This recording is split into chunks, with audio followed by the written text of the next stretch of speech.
प्यारे मित्रों, स्वागत है आप सभी का आपके अपने यूट्यूब चैनल संकल्प अकेडमी में। दोस्तों, अगर आप भी राजस्थान सीईटी 2026 की तैयारी कर रहे हैं, तो आज की ये क्लास आपके लिए बहुत महत्वपूर्ण होने वाली है। आज की इस क्लास के अंदर हम उपसर्ग और प्रत्यय दोनों टॉपिकों को क्लियर करेंगे। तो आज की क्लास को हम शुरू करते हैं। आज की क्लास का अपना पहला प्रश्न है, अनु क्या है? प्रत्यय है, उपसर्ग है, संधि है या फिर समास है? अनु क्या है? अनु क्या है यहाँ पे? उपसर्ग। उपसर्ग क्या है? अनु। तो यहाँ पे बी ऑप्शन सही हो जाएगा। अगला प्रश्न है, उपसर्ग का मुख्य कार्य क्या है? शब्द का अर्थ बदलना, वाक्य बनाना, संधि करना और समास बनाना। उपसर्ग का मुख्य कार्य क्या होता है? शब्द का अर्थ बदलना, मतलब उपसर्ग किसी शब्द या वाक्य के आगे जुड़कर उसके अर्थ में परिवर्तन कर देते हैं, उनको उनको उपसर्ग कहा जाता है। अगला प्रश्न है, उपसर्ग और प्रत्यय का अध्ययन हिंदी व्याकरण के किस भाग में होता है? शब्द रचना, विराम चिन्ह, वर्तनी और अलंकार। उपसर्ग और प्रत्यय का अध्ययन हिंदी व्याकरण के कौन से भाग में होता है? वो होता है आपके रचना में। शब्द रचना के अंदर आपका उपसर्ग और प्रत्यय का अध्ययन होता है। यहाँ पे ए ऑप्शन सही हो जाएगा। अगला प्रश्न है, प्रत्यय जुड़ने से क्या होता है? नया शब्द बनता है, वाक्य समाप्त हो जाता है, केवल संज्ञा बनती है और केवल क्रिया बनती है। प्रत्यय जुड़ने से क्या हो जाता है? तो नया शब्द बन जाता है। यहाँ पे ए ऑप्शन आपका सही हो जाएगा। अगला प्रश्न है, उपसर्ग कहाँ जुड़ता है? बीच में, अंत में, पहले या कहीं भी। उपसर्ग कहाँ पे जुड़ता है? उपसर्ग जुड़ता है पहले। सी ऑप्शन सही हो जाएगा। अगला प्रश्न है, प्रत्यय कहाँ जुड़ता है? पहले, बीच में, अंत में या कहीं भी। प्रत्यय कहाँ जुड़ता है?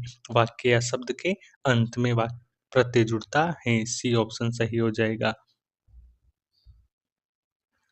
अगला प्रश्न है, उपसर्ग किसे कहते हैं? शब्द के अंत में जुड़ने वाले शब्दांश, शब्द के पहले जुड़ने वाले शब्दांश, वाक्य के अंत में आने वाले शब्द और संज्ञा के भेद। उपसर्ग किसे कहते हैं? जो शब्द के पहले जुड़ने वाले शब्दांश को क्या कहा जाता है? उपसर्ग कहा जाता है। बी ऑप्शन सही हो जाएगा। अगला प्रश्न है, प्रत्यय किसे कहते हैं? प्रत्यय किसे कहते हैं? शब्द के आरंभ में जुड़ने वाले शब्दांश को, शब्द के अंत में जुड़ने वाले शब्दांश, संधि का एक प्रकार या फिर समास का एक प्रकार। प्रत्यय क्या होता है? प्रत्यय किसे कहते हैं? जो शब्द के अंत में जुड़ता हो। और शब्द के अंत में क्या जुड़ता है? प्रत्यय। तो उसको क्या कहते हैं? प्रत्यय। बी ऑप्शन सही हो जाएगा। अगला प्रश्न है, उपसर्ग जुड़ने से क्या होता है? शब्द का उच्चारण बदलता है, शब्द के अर्थ में परिवर्तन होता है, शब्द लुप्त हो जाता है या फिर कोई परिवर्तन नहीं होता। उपसर्ग जुड़ने से क्या होता है? शब्द के अर्थ में परिवर्तन होता है। बी ऑप्शन आपका सही हो जाएगा। अगला प्रश्न है, उन्मीलन शब्द में मूल शब्द रूप कौन सा उपसर्ग है? उत, उन, ऊन, उ। उन्मीलन शब्द में मूल रूप से कौन सा उपसर्ग है? उत। उन्मीलन में क्या हो जाएगा? उत। मतलब ए ऑप्शन आपका सही हो जाएगा। अगला प्रश्न है, सौहार्द शब्द में मूल शब्द और प्रत्यय का सही संयोजन कौन सा है? तो यहाँ पे हो जाएगा आपका सौहार्द प्लस अ, सुहृद प्लस अ, सौहृद प्लस य, सुहृदय प्लस अ। तो यहाँ पे आपका सौहार्द शब्द में मूल शब्द और प्रत्यय कौन सा है? तो यहाँ पे हो जाएगा सुहृदय प्लस अ। यहाँ पे बी ऑप्शन सही हो जाएगा। अगला प्रश्न है, किस विकल्प के सभी शब्दों में अति उपसर्ग लगा है? अति से, अतिथि, अतिक्रमण, अत्यंत, अत्याचार, अतीव, अतएव, अतिरेक, अतीन्द्रिय, अतिपात, अतुल और अतिशयोक्ति। को अति शब्द किन किन शब्दों के लगा हुआ है, वो ऑप्शन बताना है। तो अत्यंत, अत्याचार, अतीव। बी ऑप्शन सही हो जाएगा। अगला प्रश्न है, मिठास शब्द में किस प्रत्यय का प्रयोग हुआ है? आस प्रत्यय, सा प्रत्यय, ठास प्रत्यय और स। मिठास। ए ऑप्शन सही हो जाएगा, आस प्रत्यय। अगला प्रश्न है निम्न लिखित में से किस शब्द में इक प्रत्यय लगाने पर सही शब्द नहीं बनता? धर्म प्लस इक धार्मिक, समाज प्लस इक सामाजिक, इतिहास प्लस इक ऐतिहासिक, विज्ञान प्लस इक वैज्ञानिक। इक प्रत्यय नहीं लगाने से सही शब्द नहीं बनता, वो है इतिहास प्लस एक ऐतिहासिक होता है, तो यह ऐतिहासिक हो रहा है, तो यहाँ पे सी ऑप्शन सही हो जाएगा। अगला प्रश्न है लिखाई शब्द में कौन सा प्रत्यय है? ई प्रत्यय, आई प्रत्यय, खाई प्रत्यय, ई प्रत्यय। लिखाई शब्द में कौन सा है? लिख प्लस आई, तो यहाँ पे बी ऑप्शन सही हो जाएगा। अगला प्रश्न है किस शब्द में उपसर्ग और प्रत्यय दोनों एक साथ प्रयोग हुआ है? अलौकिक, प्रशासनिक और अपमानित और उपयुक्त सभी। यहाँ पे क्या हो जाएगा? सभी के अंदर उपसर्ग और प्रत्यय दोनों का हुआ है। जैसे अलौकिक में तो उपसर्ग हो जाएगा और एक प्रत्यय हो जाएगा। प्रशासनिक में प्र उपसर्ग हो जाएगा, एक प्रत्यय हो जाएगा। अपमानित में उपसर्ग और इत प्रत्यय हो जाएगा, तो इनमें क्या हो जाएगा? डी ऑप्शन सही हो जाएगा। अगला प्रश्न है उच्छ्वास शब्द में कौन सा उपसर्ग प्रयुक्त हुआ है? उत या उद, उच्च, उच्छ या उ। उच्छ्वास शब्द में कौन सा उपसर्ग है? तो उच्च या उच्छ्वास में कौन सा है? उत उपसर्ग हो जाएगा, ए ऑप्शन।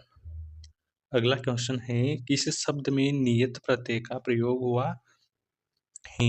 नफरत, हैवानियत, काबिलियत और ए और बी और सी दोनों। किस शब्द में नियत प्रत्यय का प्रयोग हुआ है? बी और सी दोनों के अंदर क्या हुआ है? नियत प्रत्यय का प्रयोग हुआ है। यहाँ पे डी ऑप्शन सही हो जाएगा। अगला प्रश्न है किस शब्द में कृत्य कृदंत क्रिया से बनने वाले शब्द हैं? बचपन, तैराक, सुंदरता और मानवता। किस शब्द में कृत्य और कृदंत क्रिया से बनने वाला प्रत्यय है? तैराक। कौन सा हो जाएगा? तैराक, बी ऑप्शन आपका सही हो जाएगा।